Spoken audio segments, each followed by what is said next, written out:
Movie के start में हम एक 21 साल के लड़के को देखते हैं जिसका नाम टिम है, जो कि इंग्लैंड में अपनी फैमिली के साथ रहता है। टिम की फैमिली में उसके फादर जेम्स है, मॉम है जिनका नाम मैरी है, एक उसके खोए से अंकल जो उसकी मॉम के भाई है, और एक बहन है जिसका नाम कैथरीन है। टिम और उसकी फैमिली अपनी लाइफ बहुत ज्यादा एंजॉय करते हैं। वो बीच पे जाते हैं, हर वीकेंड न्यू मूवी देखते हैं और हर साल एक न्यू ईयर पार्टी सेलिब्रेट करते हैं। अब इसी तरह उनके घर एक न्यू ईयर पार्टी हो रही थी, लेकिन टिम पार्टी में बिल्कुल भी एंजॉय नहीं कर रहा था क्योंकि उसको लोगों में ज्यादा घुलना मिलना नहीं आता था। लेकिन वही उसकी बहन कैथरीन अपने बॉयफ्रेंड के साथ बहुत ज्यादा चिल कर रही थी। फिर नेक्स्ट डे टिम के डैड उसके पास आकर उसे कहते हैं टिम 21 साल का हो चुका था और अब उसके डैड उसे बहुत खास बात बताने वाले थे, जो कि जेम्स को भी उनके फादर ने 21 साल की उम्र में बिताई थी। उसके फादर कहते हैं कि हमारी फैमिली के मर्दों में एक क्वालिटी है, या ऐसा समझ लो कि एक सुपर पावर, हम लोग टाइम ट्रैवल करके पास्ट में जा सकते हैं, उन मोमेंट्स को वो फिर से जी सकते हैं जो वो पहले ही जी चुके हैं, और ऐसा कहा कि वो अपना फ्यूचर भी चेंज कर सकते हैं। टिम ये सब सुनकर बहुत ज्यादा हैरान होता है, उससे तो अपने फादर की बात पर यकीन ही नहीं आ रहा था। फिर उसके फादर उसे बताते हैं कि टाइम ट्रैवल करने के लिए तुम्हें किसी डार्क जगह पर जाना होगा और अपनी मुट्ठी को बंद करके उस मोमेंट के बारे में सोचना होगा जिसको तुम फिर से जीना चाहते हो। टिम इस बात को मजाक समझता है और फिर इसे आजमाने के लिए अलमारी में चला जाता है। वो वैसे ही अपनी मुट्ठी बंद करता है और लास्ट नाइट वाली न्यू ईयर पार्टी के बारे में सोचता है, और जब वो अलमारी का दरवाजा खोलता है तो उसने वही ड्रेस पहनी हुई थी जो उसने लास्ट नाइट पार्टी में पहनी थी। वो टाइम ट्रैवल करके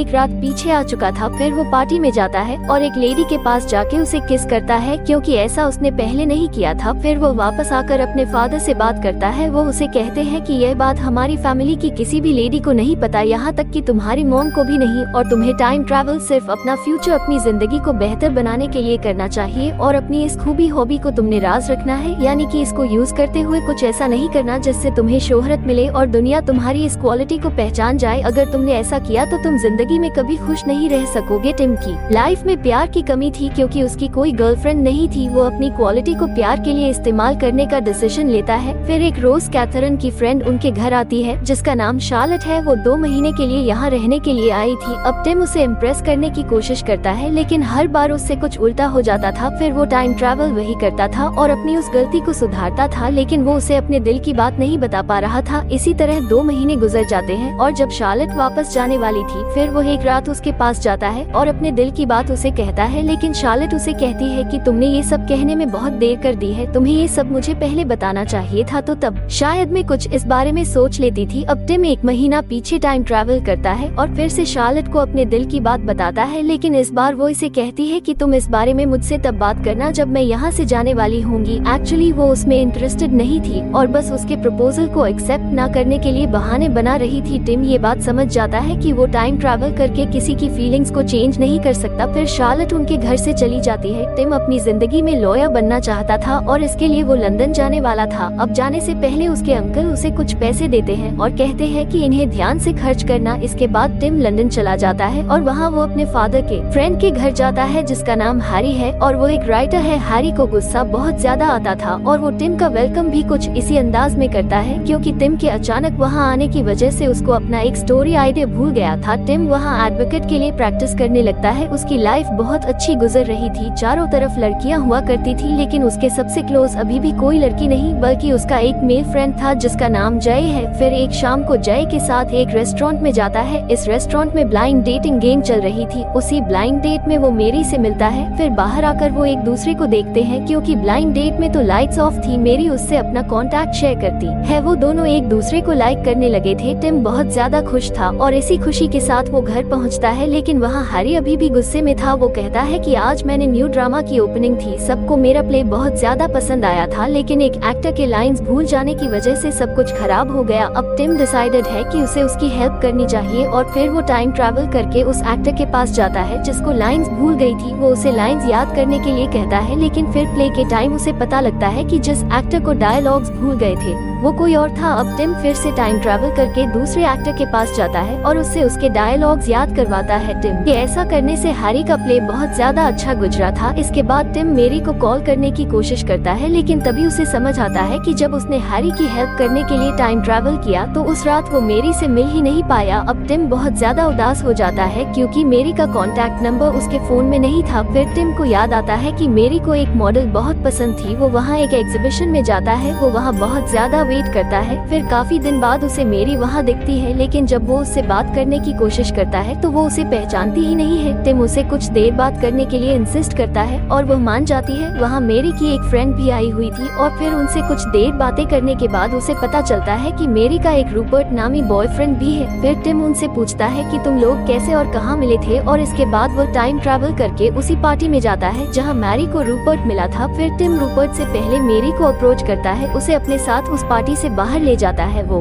दोनों एक दूसरे के साथ अच्छा खासा टाइम स्पेंड करते हैं और मेरी को टिम पर शांत पसंद आने लगा था। वो उसके साथ और भी ज्यादा टाइम स्पेंड करना चाहती थी। इसके लिए वो उससे कहती है कि मुझे घर तक ड्रॉप कर दो। टिम और मेरी एक दूसरे से प्यार करने लगते हैं और जल्द ही उनका रिलेशनशिप स्टार्ट हो जाता है। वो रोज रोज एक दूसरे के साथ ज्यादा टाइम स्पेंड किया करते थे। फिर एक दिन उनसे मिलने के लिए मेरी के मॉम डैड आते हैं। मेरी ने उन्हें ये बात नहीं बताई हुई थी कि वो और टिम एक साथ एक ही घर में रहते हैं। उनको बस इतना ही पता था कि टिम उसका बॉयफ्रेंड है। मेरी के पेरेंट्स कुछ देर टिम से बात करते हैं और उन्हें वो पसंद आता है। फिर एक रात टिम शार्लेट से मिलता है। वो टिम को वहाँ अपनी एक फ्रेंड से भी मिलवाती है और उसे अपनी गर्लफ्रेंड कह के इंट्रोड्यूस करवाती है, लेकिन ये बात मजाक थी। पर टिम इसको सच मानकर उन्हें लेस्बियन समझ लेता है। अब इसकी वजह से वहाँ बातें इतनी ज्यादा बिगड़ जाती हैं और वो डिसाइड करता है कि वो पास्ट में जाएगा और शार्लेट से नहीं मिलेगा। लेकिन एक बार फिर शार्लेट उसे देख लेती है और फिर उनकी बातें होने लगती है। इसके बाद शार्लेट टिम को अपने साथ डिनर पर ले जाती है। वो वहाँ उसे कहती है कि टिम, मैं तुम्हें पसंद करती हूँ, मुझे तुम्हें रिजेक्ट नहीं करना चाहिए था, लेकिन इस बात का एहसास मुझे अब हुआ। इसके बाद वो टिम को अपने साथ घर में आने के लिए कहती है, लेकिन टिम मेरी को धोखा नहीं देना चाहता था, इसलिए वो अंदर आने से इनकार कर देता है। फिर वो घर जाकर मेरी को नींद से जगाता है और उसे शादी के लिए प्रपोज करता है। मैरिज का प्रपोजल एक्सेप्ट कर लेती है। इसके बाद टिम उसे लेकर अपनी फैमिली से मिलवाने के लिए जाता है और मेरी वहाँ पहुँचकर उसकी फैमिली के साथ काफी ज्यादा घुल मिल जाती है। फिर एक रात टिम अपनी फैमिली को बताता है यह मेरी प्रेग्नेंट है और जल्द ही हम दोनों शादी करने वाले हैं। और फिर जब उनकी शादी होती है तो बहुत तेज हवाएं चल रही थी। वो लोग काफी ज्यादा एंजॉय करते हैं। फिर टिम पर बारी बारी वहाँ सब गेस्ट्स को स्पीच देने के लिए कहता है, लेकिन किसी की भी स्पीच अच्छी नहीं थी। इसलिए फिर टिम टाइम ट्रैवल करता है और अपने फादर को स्पीच देने के लिए कहता है,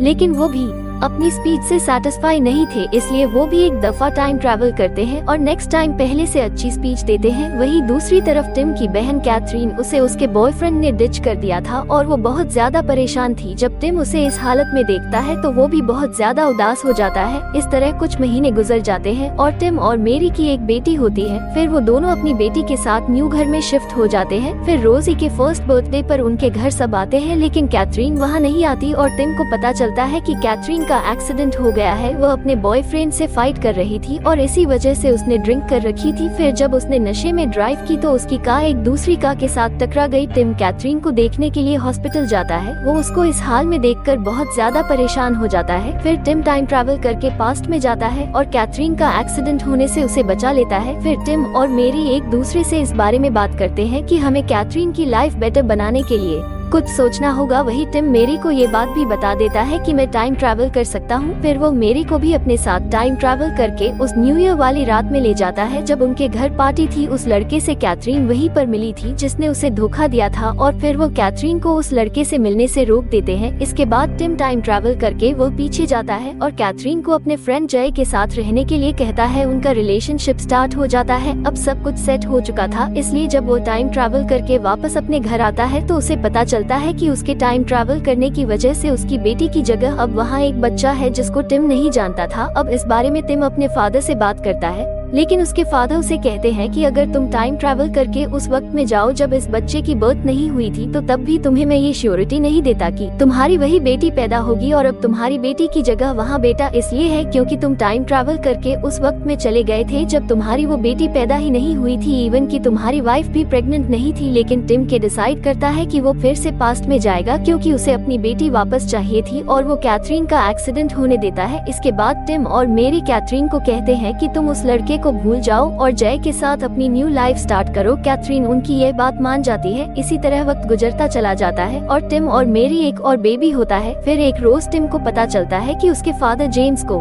कैंसर है अपने फादर से कहता है कि आपको पास्ट में जाना चाहिए और इस चीज को चेंज कर देना चाहिए, लेकिन उसके फादर कहते हैं कि कुछ चीजें नहीं बदली जा सकती। फिर वो उसे कहते हैं मैं तुम्हें एक और राज बताना चाहता हूँ जिससे तुम अपनी लाइफ में खुशी खुशी रह सकोगे, और वो राज ये है कि तुम्हें अपनी लाइफ के हर दिन को 2 पार्ट्स में जीना होगा। पहले पार्ट में तुम्हें नॉर्मल लोगों की तरह दिन गुजारना होगा और फिर तुमने रात में टाइम ट्रैवल करके दिन का दूसरा पार्ट स्पेंड करना होगा, और इस पार्ट को तुम इस तरह से गुजारोगे कि तुम सब टेंशन से फ्री होकर उस दिन की वो खूबसूरती देख सको जो तुम पहले पार्ट में नहीं देख पाए। टिम अपने फादर की ये एडवाइस मानता है और हर दिन वो इसी तरह गुजारने लगता है। अब वो अपनी लाइफ बहुत ज्यादा एंजॉय करने लगा था। फिर एक दिन उसे न्यूज मिलती है कि उसके फादर की डेथ शायद गई है। अब टिम लास्ट दफा अपने फादर से मिलने के लिए टाइम ट्रैवल करना चाहता था। वो ऐसा ही करता है और अपने फादर से मिलता है, लेकिन उसके फादर भी यह बात जानते थे कि टिम उनकी मौत के बाद उनसे मिलने के लिए टाइम ट्रैवल करके आया है। दोनों एक दूसरे के साथ बहुत सारी बातें करते हैं। फिर टीम वापस अपने प्रेजेंट में चला जाता है। अब जब भी टिम का अपने फादर से मिलने का दिल करता था वो टाइम ट्रैवल करके पास्ट में अपने फादर से मिल लिया करता था। फिर एक दिन मेरी टिम को कहती है कि मैं चाहती हूँ कि हमारा एक और बच्चा हो, लेकिन ऐसा करना टिम के लिए एक डिफिकल्ट फैसला था क्योंकि अगर उसका बेबी हो गया तो फिर उसे अपने फादर से मिलने के लिए टाइम ट्रैवल करके उस वक्त में जाना पड़ेगा जब उसका यह न्यू बेबी नहीं हुआ होगा, और अगर फिर वो वापस से प्रेजेंट में आया तो इस चीज का उसके न्यू बच्चे पे पहले की तरह अफेक्ट हो सकता है। लेकिन वो मेरी का भी दिल नहीं तोड़ना चाहता था कि उसकी बात मान जाता है और फिर बेबी होने से पहले वो अपने फादर से मिलने के लिए आखिरी दफा टाइम ट्रैवल करता है और फिर उनसे मिलकर कहता है कि आज मैं आपसे मिलने के लिए लास्ट टाइम आया हूँ। लेकिन जेम्स अपने बेटे के साथ जिंदगी के कुछ दूसरे पल जीना चाहता था, इसलिए वो अपने बेटे के साथ टाइम ट्रैवल करता है और वो दोनों उस वक्त में चले जाते हैं जब टिम छोटा बच्चा था। वो एक दूसरे के साथ पूरा दिन स्पेंड करते हैं। इसके बाद टीम अपने प्रेजेंट में वापस आ जाता है और अपनी फैमिली के साथ खुशी खुशी रहने लगता है। कैथरीन भी जय के साथ रहने लगी थी और उनका एक बेबी भी हो गया था। टिम ने टाइम ट्रैवल करना छोड़ दिया है और जो एडवाइस उसके फादर ने उसे की थी वो अपनी जिंदगी का हर दिन उसी तरह से गुजरने लगता है। वो समझ चुका था कि अपनी जिंदगी के हर मोमेंट उस तरह से जियो कि वो पल तुम्हारी लाइफ का बेस्ट मोमेंट हो। The end. वीडियो को लाइक और चैनल को सब्सक्राइब करना बिल्कुल भी मत भूलिएगा। Take care and bye bye.